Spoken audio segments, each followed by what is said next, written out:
да, машина. Кичине азыраак. Суу киргенде. Азыр тон бар карабыз. Канча неме иштеп турат сезондо мисалы? Канча ай токтойт мисалы суу аз болгондо? Же вообще токтойт? Жок, токтойбуз. Малый чыгара баштайт. Ошону эмес, где-то 20-30%, андан кийин кайра 100%. Жайылышы дебей токтобойт экен да. Бир айда Сокулук району 65-70 миллион тегерегинде электр энергия алат да. Ошону бул чыгарат. Бир районду камсыз кылат экен да.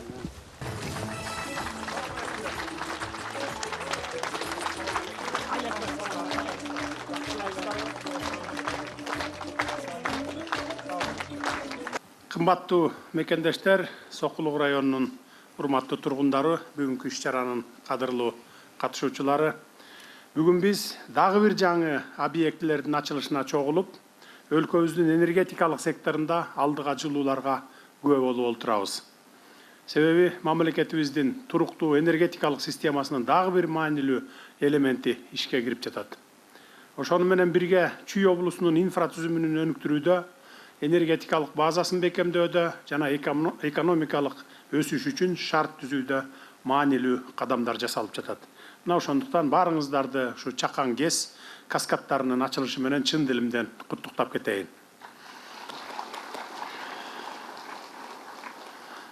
Урматтуу замандаштар, бүгүнкү күндө өлкөдө энергиянын кайра жаралуучу булактарынын үлүшүн көбөйтүү боюнча ыраттуу саясат жүргүзүп жатабыз. Чакан ГЭСтерди куруу менен электр энергиясын өндүрүүнүн көлөмүн көбөйтүү натыйжалуу жана ыкчам инструменттердин бири болуп эсептелет. Бул багыттагы аракеттерибиз энергетика системасынын туруктуулугун жогорулатып, муктаждыктарыбызды четинен азайтып келүүдө. Чакан ГЭСтер Кыргызстандын энергетика саясатынын стратегиялык маанилүү багыттарынын бири. Бүгүнкү күндө өлкө боюнча 48 Чакан ГЭС иштеп жатат. Алардын жалпы кубаттуулугу 180 мегаватты түзөт. Учурда жалпы республика боюнча дагы 50 Чакан ГЭСтин курулушу жүрүп жатат. Быйылкы жылдын иш планында алардын 13 жылдын аягына чейин куруп бүтүрүп, ишке киргизүү мерчемделген. Алар энергетикалык көз карандылыктан кетүүгө, импортко болгон көз карандылыкты азайтууда бир топ роль ойнойт.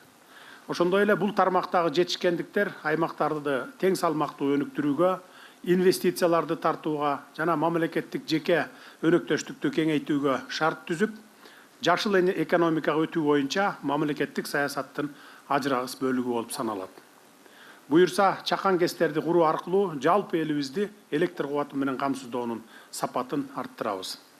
Мындан сырткары, кошумча жумуш орундарынын түзүлүшү менен элдин социалдык экономикалык өнүгүүсү камсыздалат жана жергиликтүү бюджеттердин кирешелери дагы көбөйөт. Ошондой эле энергиянын кайра жаралуучу булактарын кеңири пайдалануу аркылуу Кыргызстан эл аралык экологиялык милдеттенмелерин аткарууга жана жашыл өнүгүү саясатын ишке ашырууга мүмкүнчүлүк алат.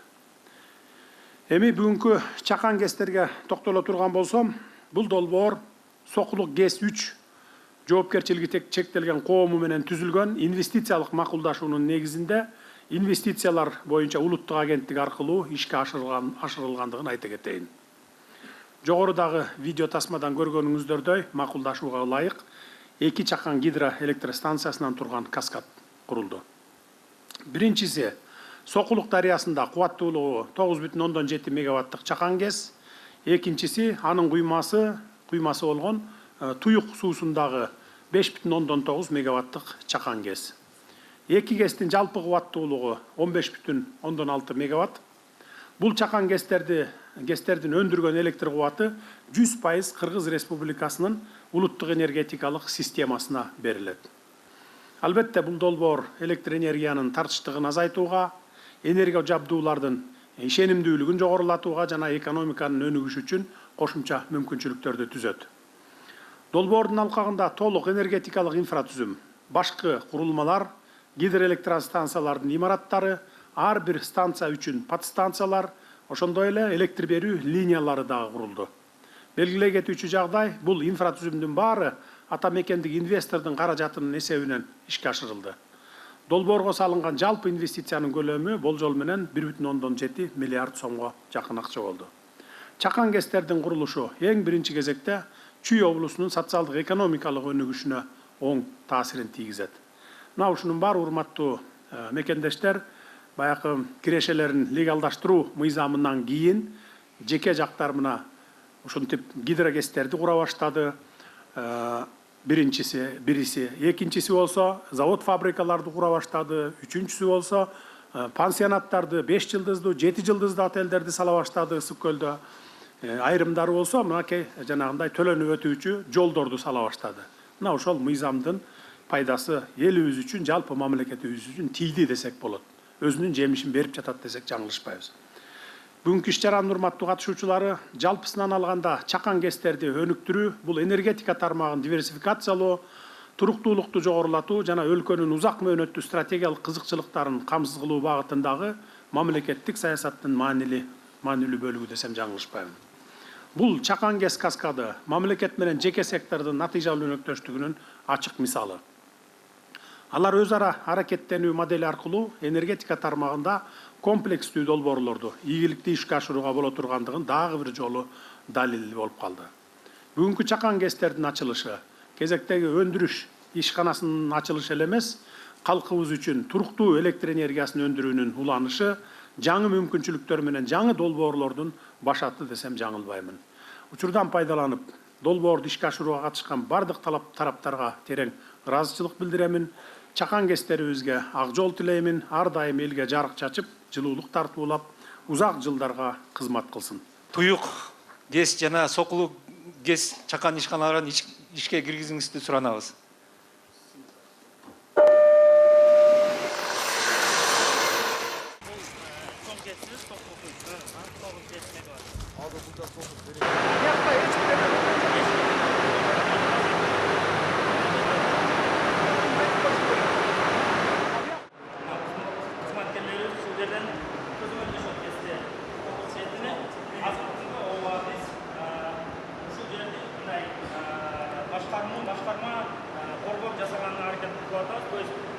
Мисал үчүн головной сооружение башкы куралмаларын бар ушул жерден эле башкарабыз деп линия тартып, автоводно тартып, бир да адам иштебейт. Толугу менен ушул жерде иштетип 2-3 адам бүтүрөбүз. Азыркы күнгө бул ручной режиме, бирок кез автоматически иштеп атат, электронный берип жатат.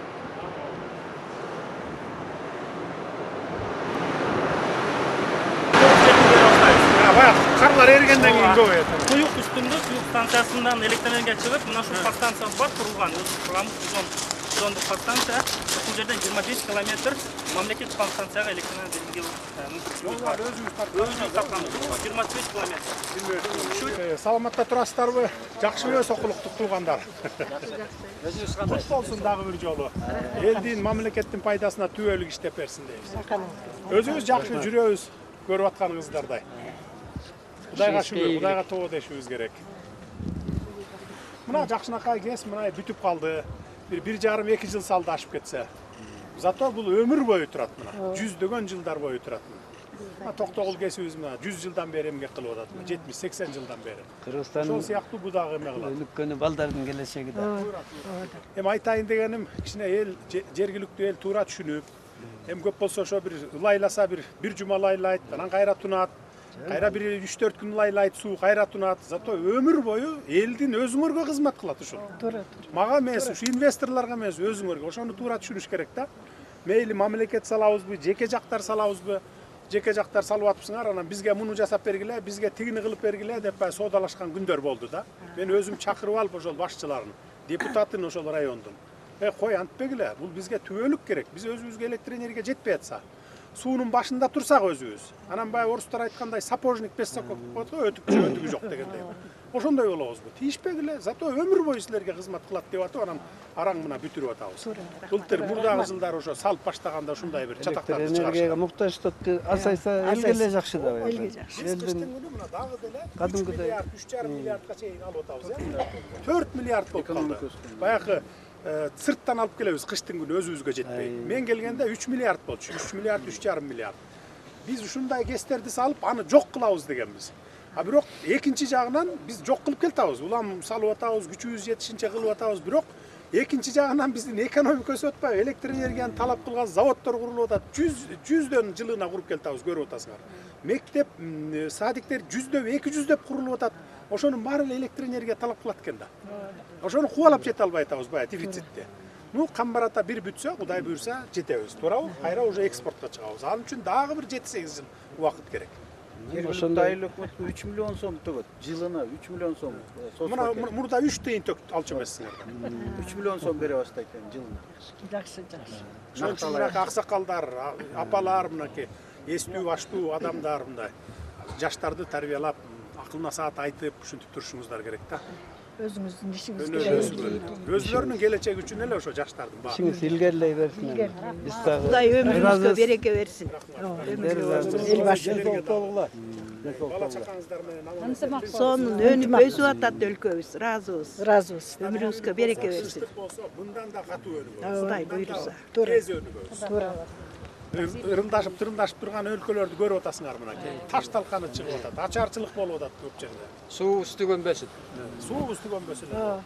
Кудай эми кар берип турат, жаан берип турат, түгөнбөйт. ımak var жерде ырыс бар дейт, анысындай. Ынтымак болсо эле баары жакшы болот. Баары жакшы. Аман болобуз. Жол ачылбай эле. Жол ачылбай иш болбойт. Жолду кенен кылышкан, мына кенеле баштады, тротуар боло баштады айланай. Мен ушуну ойлойм да. Бу жашоодо эмне керек бизге? Биринчи тынччылык, ден соолук керек. Анан ден соолук болгондон кийин калганын иштеп алышты, эми кыймылдаш керек да. Кыймылдаш керек айланай. Жолдор боюнча көрүп атасыңар, Мурда эң көп жасаганы Бакиевдин убагында болгон экен, 200 километрге асфальт басылды. Болгон ошо 30 жылдык тарыхыбызда. А биз былтыр билесизби канча километрге бастык? 1,5 километрге бастык. Быйыл дагы андан кем баспайбыз. Анан как раз үстүнкү долина менен дагы Сосновкага чейин жол барат. Жол барат да Сосновкага жакта, бер жакта бир жерде өзүнчө бир туннель дагы. Баягы азыркы туннель бар эмеспи? 3000 метр, 3500 метр бийиктиктеги. Эми азыр баягы тоонун түбүнөн тешип өтөбүз. Где-то 12-13 километр туннель болот. Ары бери Ош, Бишкекке каттагандар ошо ашуудан ашпай ошо туннель менен жүрүп. Келimiz эми президент урматтуу. Жолуңуз шыдыр болсун. Жолдошуңуз кызыр болсун. Ишиңиз ийгиликтүү болсун. Аман эсен мына кылып аткан ишиңиз элге көрүнүп атат. Баары орду менен. 5 президент иштеп кетти, 5 тыйындык жумуш кылбаптыр. Сиздин ишиңиз ийгиликтүү болсун, ден соолуктуу болуңуз, тынччылык болсун, жакшылык болсун. Аман болуңуз. Аман болуңуз. Рахмат. Эми уруксат берсеңиздер кийинки иш чараларыма барайын. Ийгиликтүү болсун. Жолуңуз шыдыр болсун.